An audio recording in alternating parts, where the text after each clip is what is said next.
potential energy and energy conservation.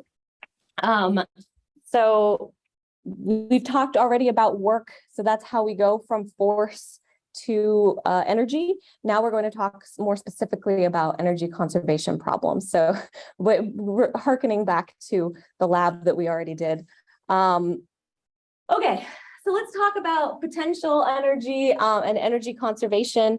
And to start out with, we sort of have to go back. I think we talked a little bit about this, but there's different types of energy. So there's mechanical energy. That's what we've been talking about. It's like kinetic and gravitational potential energy and spring potential energy. This is what we'll primarily be focusing on in this class. There's thermal energy. We'll talk a lot more about that in the next semester. It's the beginning of Physics 202. It's like thermodynamics, heat engines, all of that stuff. So, you know, car engines, refrigerators, air conditioners, that kind of thing. We also have electromagnetic energy, which is the rest of the next semester, magnetism, electricity, electric charge, all of that stuff. We have chemical energy, which is more of a chemistry thing, but like if you eat or drink something, you turn that into heat and movement. So that's a transfer of energy. And then nuclear energy, which we talk about primarily in the final semester of this course. And yeah, not in great detail. If you're really interested in nuclear energy, that's like a whole degree. Okay, so just to start out with, mechanical energy is the thing that we're going to use the most. So all energy is conserved, but in this class, we spend a lot of time talking about mechanical energy because it's the simplest. Okay, so we have two types of mechanical energy. We've already sort of talked about these. They're the kinetic energy and the potential energy. So kinetic energy is anytime something's moving, there's kinetic energy. And later we'll talk about, this is linear kinetic energy. If things are spinning, there's also rotational kinetic energy. So for instance, anything round here? Not that much round stuff, but okay. So let's say if you're like linear potential energy is like if I'm sliding the phone, right? That's translational potential, or sorry, kinetic energy. If you rotate the phone, then you need rotational kinetic energy. And if you roll something, then you need both. Okay, so if it's both translating and rotating, you need both. We'll talk in much more detail about rotational energy in a little bit, but there's some other things we need to define before we can talk about rotational kinetic energy. So we're going to do that later after we get back into rotation, okay? Because that comes after torque and moment of inertia, which is next after energy. So kinetic energy is anytime something's moving. All right, so anytime something has a speed, it has kinetic energy. Potential energy is an energy of position. And remember that if you want to add up all your mechanical energy, you just add up potential and kinetic, okay? And for some systems, that's all you need. If you have energy conservation in the system, you only need potential and kinetic mechanical energy, okay? And so those are the problems we're going to focus on in this chapter, but then we'll add back in some other stuff. So the units of these things are joules, okay? And a joule is 1 kilogram meter squared second squared. Now remember, energy comes from work, all right? And work is force times distance. So remember, force, what are the units of force? That was like just the one syllable. Newtons, yes. I heard an N sound. Newtons. And then newtons are kilograms meters per second squared, right? Kilograms because it's mass, meters per second squared because of acceleration. Okay, so if you have force, then you multiply it by distance, you just square the meters. So a joule is a kilogram meter squared per second squared. That's how it breaks down. You could also say newtons times meters gives you joules, okay? This gets confusing because torque is in Newton meters, but which are not joules, but we'll get there. That's because of math. But units are tricky. So potential energy is the energy of position.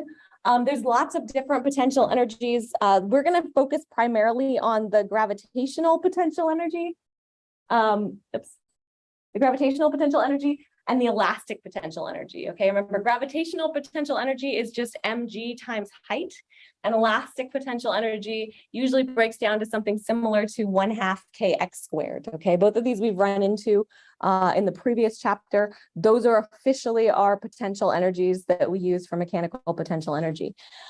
In the next semester, we'll learn a lot about electrostatic potential energy. The thing that you really want to be aware of when we're talking about potential energies is what is the shape of the graph? What is the independent variable and how does it relate to the dependent variable? So for instance, potential energy, gravitational potential energy is mgy. What does that look like graphically? Like if you graph potential energy versus distance, what shape is your graph? Linear, right? That's a linear relationship. This is going to be potential energy is proportional to 1/2 k, those are constants, x squared. So what does that look like? That's a parabolic graph, okay? So linear, parabolic. So you're always looking for the relationship between your two variables, potential energy and whatever your distance variable is. Oh, they're blowing stuff up out there. I'm sorry, we're missing it. But so, and then there's also electrostatic potential energy. And when we do that next semester, you'll have to derive all of those. It's the whole thing, but they all have slightly different shapes because depending on the distribution of the charges, we spend like the first 3 chapters of the electrostatics part, just figuring out how you take a charge distribution and get a potential energy. So that is a whole other thing, but we sort of introduced these 2 nice shapes, parabola, linear, okay? So let's just see if we can see it. Maybe we'll take a break and go. They're collecting gases. Yeah, they put them, yeah, they put them in a balloon.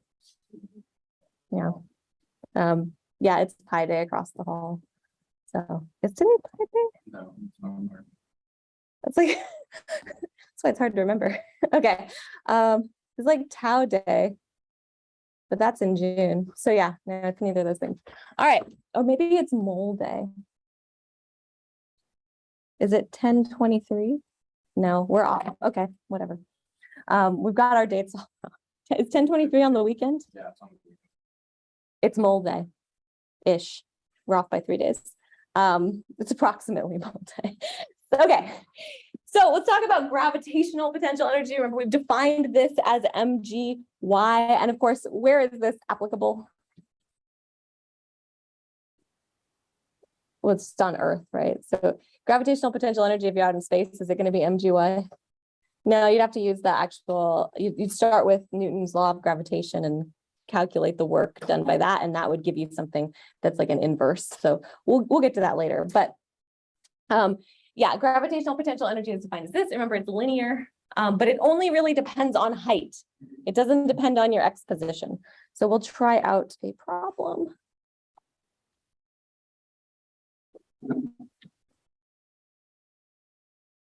Everybody, okay. Mostly B, but some C's and A's, please discuss. We'll vote again. Okay, yes, totally B. B is the correct answer. What do we care about here? What's the only thing we're looking at? The Y position, yeah, the height, right? The distance from the ground. It doesn't matter. Anything else doesn't matter. The speed, because that would be kinetic energy. So the largest one is going to be C. B and D are at about the same height, so they should be equal. And A is on the ground, so it has the least gravitational potential energy. Okay, so gravitational potential energy is all stored in your height from 0. Now that gets a little bit tricky because what do you call 0? Well, it turns out with potential energy, all we really care about is the difference in potential energy. For an equation, you can write potential energy at a particular point, but when you're actually trying to do a calculation, you're going to need 2 different positions to figure out what's useful, okay?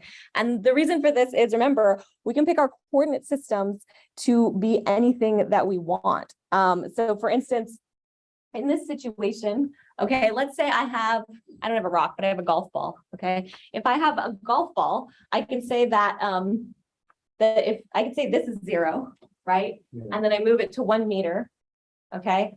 So you could say that your change of potential energy is so right now the potential energy is mg times 1 meter, right? Here it's 0, okay? You could change your coordinate system so that this is 0 and that's -1. Okay, it still has to be a meter apart. The difference has to be the same. But if you do that, now the potential energy here is 0. Okay, so depending on your coordinate system, where your potential energy is 0 can change. But when you do the difference in potential energy, final minus initial, you're always going to get mg times 1 meter, because 0 minus -1 or 0 minus -1 or 1 minus 0 both give you 1. See what I mean here?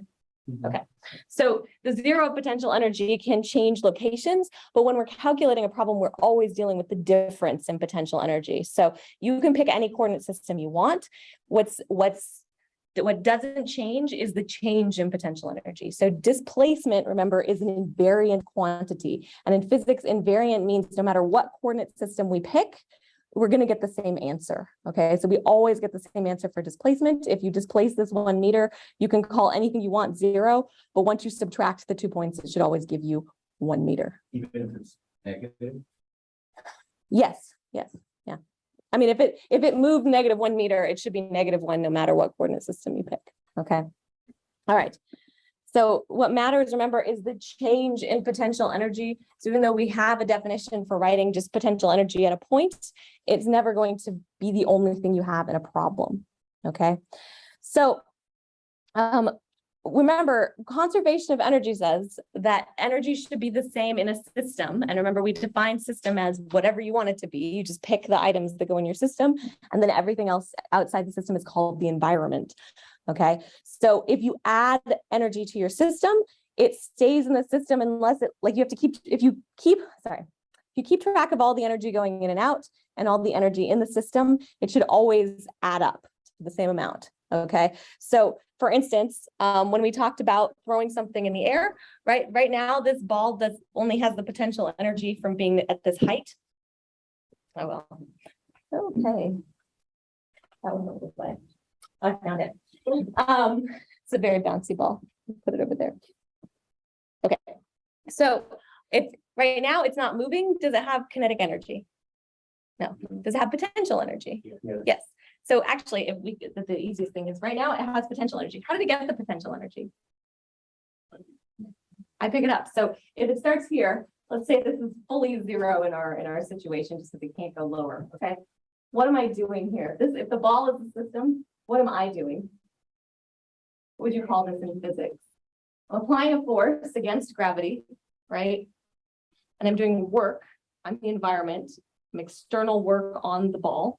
Okay. Now, what kind of energy does the ball have?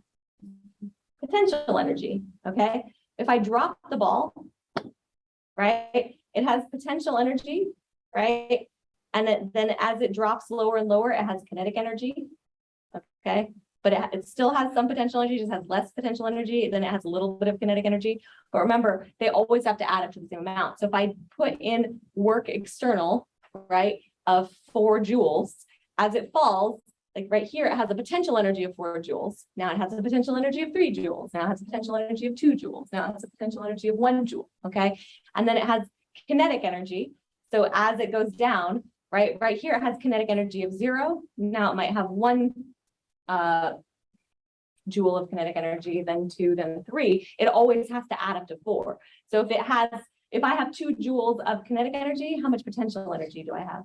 2. 2, because it always has to add up to 4. Now, when it bounces, what's happening there?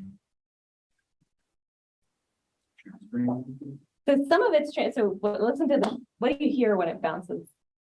A sound, right? So some of that energy is being lost into the environment because there's sound. There's some compression. If you watch any super high-speed videos of a golf ball, they're not as hard as they seem. They're kind of springy. So there's compression from the golf ball. We'll talk about collisions in the next chapter, but what happens is it changes into spring potential energy as it hits the ground, and then it goes back into kinetic energy. And it almost doesn't, so you can see, right, if we're losing some energy to the sound and the heat, that this will get by deformation, right? Anytime you have a collision that's a physical collision, there's some sound and heat lost, all right?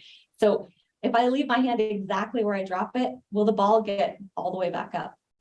No, right? And you can see each bounce, you can actually calculate how much energy is lost in the bounce if you measure the different heights as it goes down, because you take the potential energy here and then the potential energy here. And the difference between those two potential energies is how much energy you lost to heat and sound. Okay. Any questions about that? So this whole process, Okay, external work added to the system, potential energy. As it falls, potential energy transfers into kinetic energy, but it maintains the same amount that I originally put in. When it hits the ground, it transfers the kinetic energy into spring potential energy and shoots it back up, but a little bit is lost to heat and sound. So keeping track of all the energy, right? The only time that we don't add up to 4 is when we start losing energy to something outside the system, which is the environment, okay? And that's not in the system just because we called the ball the system. If we called like the whole room the system, it would still be contained. We just have to call it thermal energy in the system and like sound energy in the system, and we keep track of it that way. So the reason we pick our system is it tells us which side of the equation to put our values on. Like is it called potential energy or is it external energy? Those matter a lot, and we'll talk about that as we go through this. But just as an example, here's a little graphic. So you can see here we're just changing back and forth between potential and kinetic energy. So this would be what we call an energy bar graph, okay? And we'll practice doing those in a little bit. The other type of potential energy that we're going to talk about a lot in these couple chapters is elastic potential energy or spring potential energy. The definition of spring potential energy is 1/2 kx squared. Remember, these are always dependent on position. In this case, it's dependent on your x position, although you can have a spring in the y direction, but that's a little bit more complicated because then you have both gravitational and spring potential energy. So we're going to start with the simple version where we only have to worry about springs, okay? So spring potential energy really depends on the displacement of whatever your elastic material is. So whether it's a spring or whether you have something that's squishy, that's having an impact and getting compressed, or if you have a bow and arrow or something. Even like if you're shooting a rubber band, right? You're turning elastic potential energy into kinetic energy. All right, so elastic potential energy, we talked about a little in the previous chapter because we calculated the work, all right? And remember, all potential energies come from work. So they have a force associated with them. And then when you integrate that force over distance, that's how you get the stored energy from the work. So for instance, if we have a spring, here's the bar graph for this. As we press the spring in, this is the total energy. This is the potential energy. So we have external work that we're doing. And right now, this system has 0 energy. We're adding energy to the system by compressing the spring. Okay, if we compress it harder, what's going to happen to these columns? They're going to get bigger, right? So as we press it harder, we get a slightly larger potential energy. This is the total energy here, okay? As if we let this go, what happens? Well, we transfer some of our potential energy to kinetic energy, but what do you notice about these two? It's the same. The same. So once we stop adding external force to this, that is the total amount of energy we have to work with. It's now mechanical energy. So now we only have these mechanical, kinetic, and potential energies. And then as this thing leaves the spring, right? The spring is now back to its equilibrium position, which is why we have no potential energy. And it's totally made up of kinetic energy. But remember, the total energy doesn't change unless there's external forces, okay? Including, losing energy to heat and sound, okay? So here's another example. I like this. I used to pole vault in high school, so this is a fun one. So you have kinetic energy, right? You change it into elastic and which transfers into gravitational potential energy, and then it's kinetic energy again. Okay, we'll watch that one more time, I think. Yeah. So kinetic energy, so the faster you run, the higher you can go, because that's where you get your energy. Then you have to be efficient in your transition between elastic and gravitational potential energy, okay? And then once you get over the bar and you're falling again, we're back to kinetic energy. So this is how we transfer energy from one type to another, but the total energy is pretty much maxed out at the end of the running, right? Because once you stop running, then you can only lose energy to inefficient motion where you have some deformation of the pole and you're not doing it correctly, okay?